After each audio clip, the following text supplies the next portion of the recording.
Hey tout le monde, j'espère que vous allez bien. On se retrouve aujourd'hui pour un nouveau tutoriel et on va utiliser deux palettes.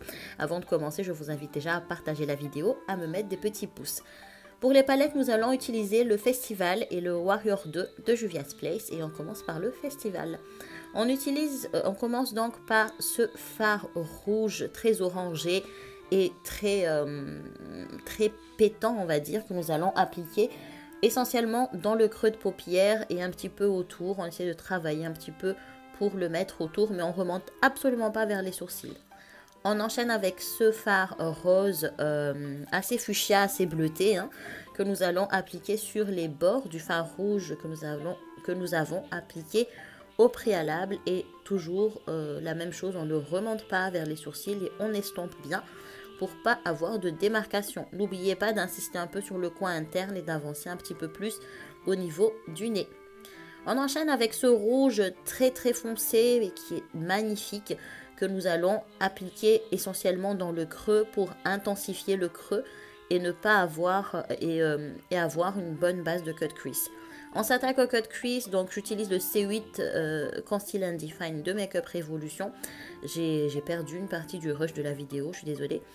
Et j'ai essayé d'avancer à peu près aux 2/3 de ma paupière mobile pour réaliser mon cut crease. Vous êtes très nombreux à me demander comment ça se fait que ça fonctionne chez moi le cut crease. Tout simplement, il faut remonter un petit peu plus haut au niveau de votre traçage. Ce sera plus visible comme ça. Une fois que c'est fait, on prend le rouge qu'on a utilisé en premier pour travailler les bords de notre cut crease. Hein. C'est assez, voilà, c'est plutôt logique si vous regardez mes vidéos habituellement. Donc on le travaille, on prend son temps.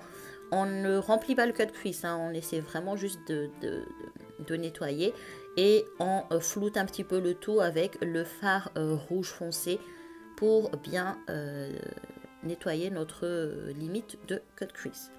Une fois que c'est fait, nous allons remplir notre cut crease avec ce fard couleur or, assez fin d'ailleurs.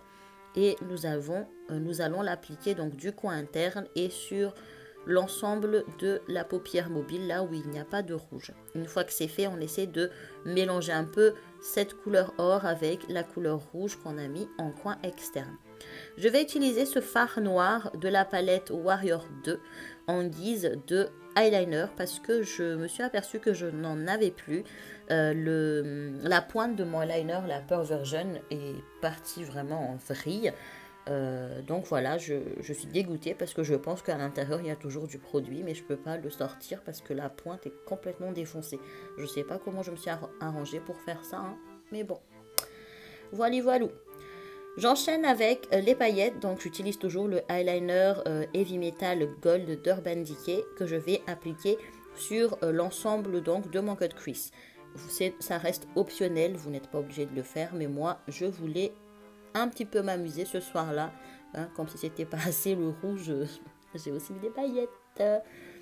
Une fois que c'est fait, que j'ai bien étalé mes paillettes, je vais appliquer un peu de fard noir en ras de cils inférieur, donc le fard noir que j'ai utilisé comme eyeliner. Et une fois que c'est fait, je le floute un peu avec le fard rouge du début pour avoir un rendu un peu plus propre. Également, si vous utilisez le scotch pour gagner du temps, n'oubliez pas de flouter la trace du scotch qui sera sur vos yeux. Vous voyez la différence entre les deux, donc essayez de bien le flouter. Des fois, moi, je vois pas bien parce que, comme vous savez, je suis myope. Et des fois, je vois pas bien que je l'ai fait correctement et je le refais du coup par la suite. Mais n'oubliez pas de le faire, c'est très important. On va passer au reste du teint, donc l'illuminateur surtout. Je vous présente ce nouvel illuminateur que j'ai reçu de Makeup Revolution. Et c'est un shimmer brick, je l'aime beaucoup. Pour ceux qui sont à Mada, ils sont dispo sur Mandamas MG. Et regardez, ça fait comme un effet mouillé en fait. Ça fait pas effet paillette, ça fait pas effet pigment, mais ça fait comme un effet mouillé sur le visage. Et c'est un effet que je découvre et que j'aime beaucoup. Et voilà. Et vous tapotez en l'appliquant, c'est encore mieux. Une fois que c'est fait, je m'attaque bien sûr au nez.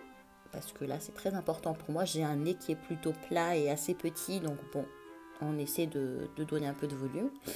Et regardez-moi ce glow. On aurait dit vraiment qu'on a sprayé de l'eau.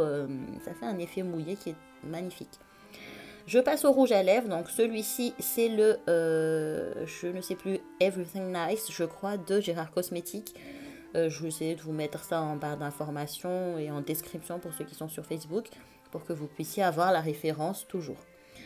Une fois que j'ai fait le tout, j'ai fait tout ça, je vais enfin passer à l'estompage du teint. Donc voilà, je passe un gros coup de pinceau sur l'ensemble de mon teint pour tout mélanger, pour bien flouter le tout et qu'il n'y ait pas de démarcation. Visiblement, j'ai oublié le nez. Et voilà, le résultat ressemble à ceci. C'est assez chargé, c'est plutôt adapté en soirée ou en événement. Mais en tout cas, je trouve que c'est un beau maquillage et c'est un maquillage relativement facile à réaliser où il n'y a pas forcément de grosses difficultés en tout cas. Voilà, bon j'espère que en tout cas la vidéo vous aura plu. Je vous fais des bisous et n'oubliez pas de partager la vidéo, de me mettre des likes et d'interagir avec moi dans les commentaires. Écoutez, bon week-end, Salut!